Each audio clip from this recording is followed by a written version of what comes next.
Como pensar a relação dos psicanalistas entre eles? De um psicanalista com outro psicanalista.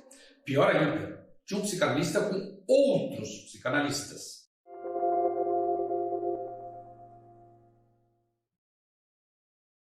Freud, muito perspicaz, muito sagaz, escreveu um texto interessante por volta dos anos 20, chamado Psicologia de Massa e Análise do Eu. Na edição brasileira foi traduzida como Psicologia das Massas, aliás, Psicologia de Grupo e Análise do Ego. Mas, na verdade, Freud estava falando de duas coisas: do eu, do ego, naturalmente, e da massa. Um texto que historicamente coincidia com a ascensão do nazismo entre a Primeira e Segunda Guerra, e as pessoas imaginam que Freud está falando dos nazistas.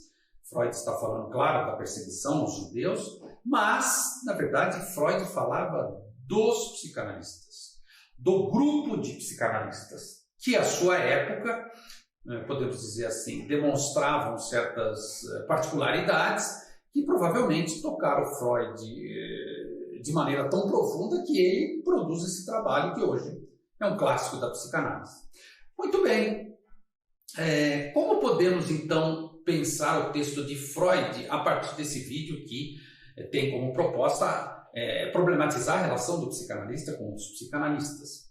É bastante interessante que em qualquer profissão, naturalmente, não só na psicanálise, a profissão impossível, como diria o Freud, naturalmente a relação entre os profissionais da mesma área, entre os pares, evidentemente vai estar sujeita às paixões humanas, à inveja, aos ciúmes, à fofoca, à vaidade, à rivalidade. Não sejamos ingênuos, isso também ocorre entre os psicanalistas, mesmo que eles tenham se dedicado muitos anos à sua análise pessoal, gente que fez supervisão há muito tempo, gente que tem muita coisa produzida em termos de teoria.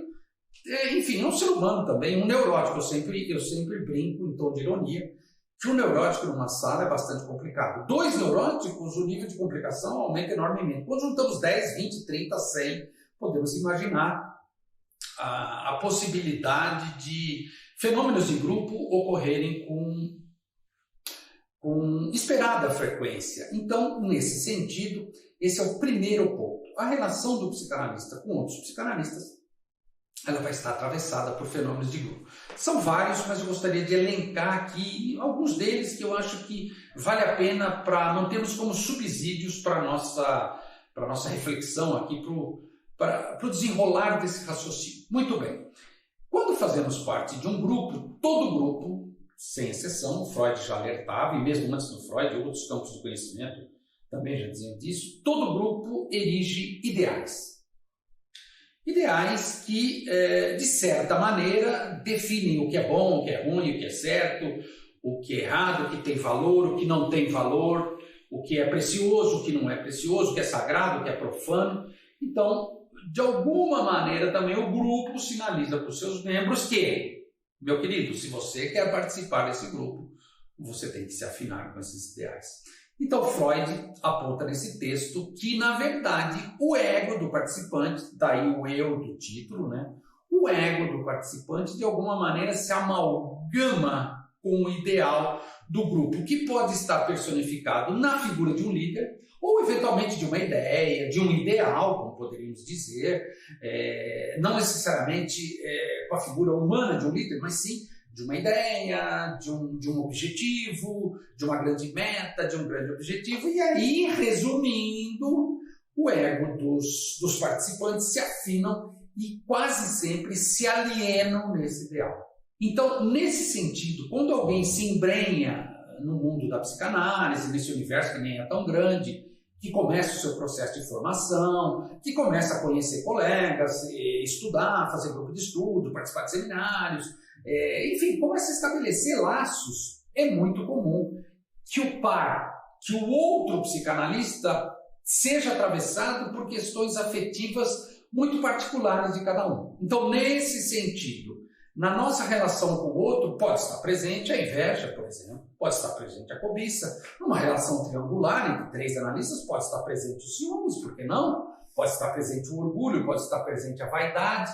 Então, isso se revela nas coisas mais comezinhas, nas coisas mais banais.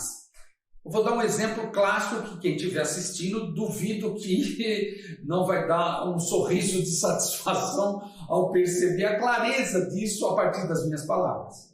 Quem trabalha em consultório com muitos colegas, 3, 4, 5, às vezes até mais colegas, é só observar como se dão, por exemplo, as indicações, os encaminhamentos. Por que você encaminhou para mim? Por que você encaminhou para o meu colega? Por que você não encaminhou para mim? Por que você não encaminhou para o meu colega? Ele sabe tanto.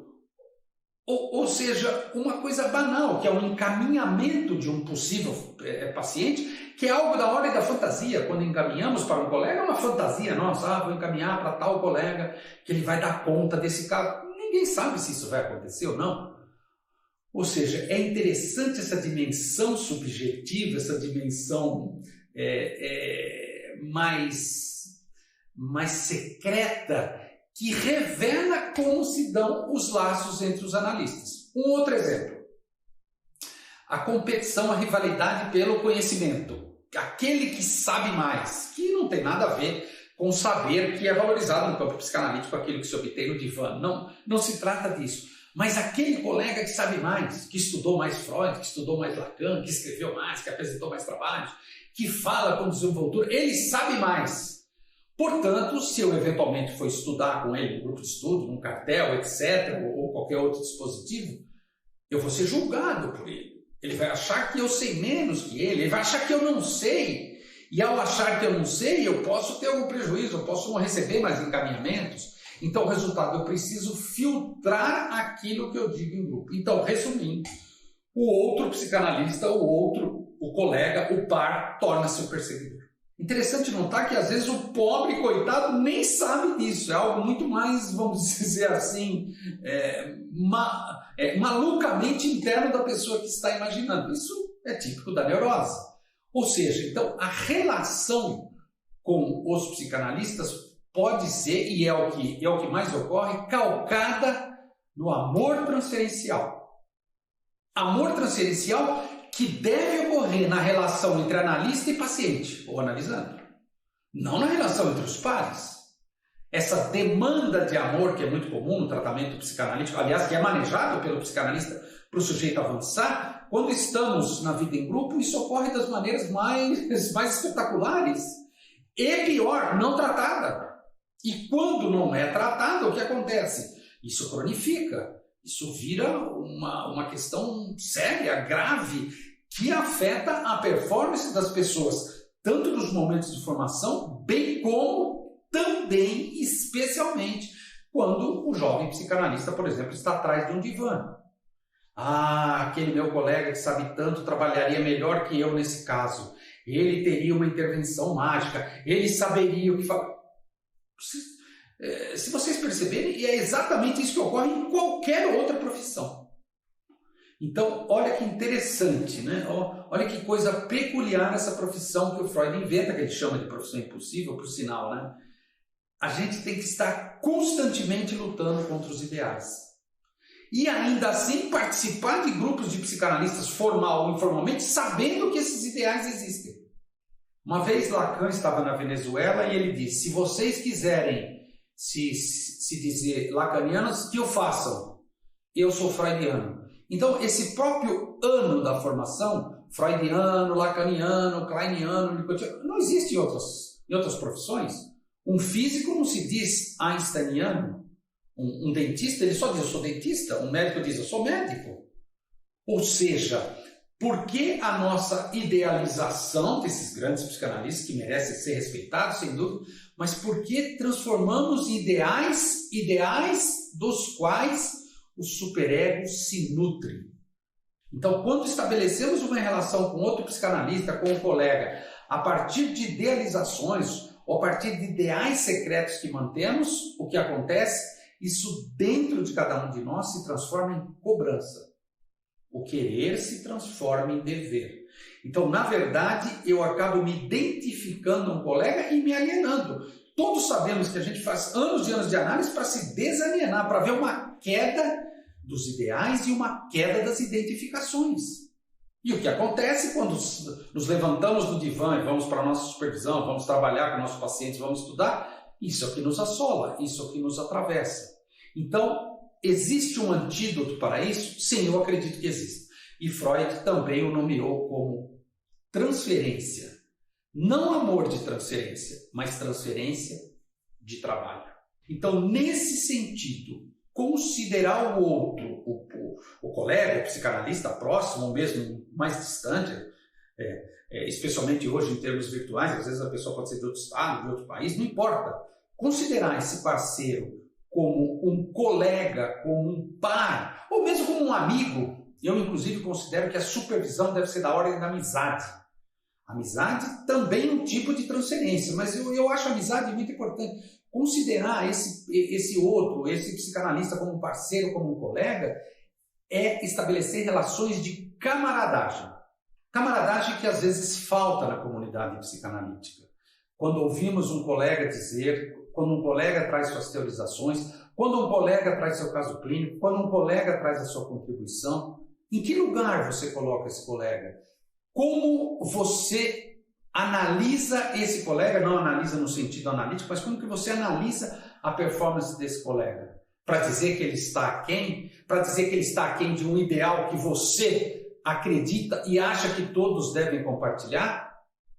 Ou, na verdade, podemos, dentro da comunidade psicanalítica, nas nossas relações, ajudar as pessoas a crescerem, a se desenvolverem, enfim, ajudar as pessoas a serem, de fato, aquilo que certa vez Lacan disse. O psicanalista deve ser um trabalhador decidido. E ele deve trabalhar pela psicanálise. Não pela psicanálise como ideal, óbvio que não. Mas trabalhar pela psicanálise, que no fundo é o que ampara a sua prática cotidiana com aqueles que o procuram. Para isso, é necessário abrir mão dos fenômenos de grupo que trazem alguns prazeres recorrentes. Quando eu digo recorrentes, eu estou dizendo que se repetem. Freud dizia muito da compulsão à repetição. E depois Lacan, claro, dizia muito do gozo. Ou seja, temos a nossa parte, temos que cuidar da nossa parte. Nós não podemos mudar o outro, mas nós podemos mudar na relação com o outro. E nesse sentido o outro muda. Isso também vale para os psicanalistas.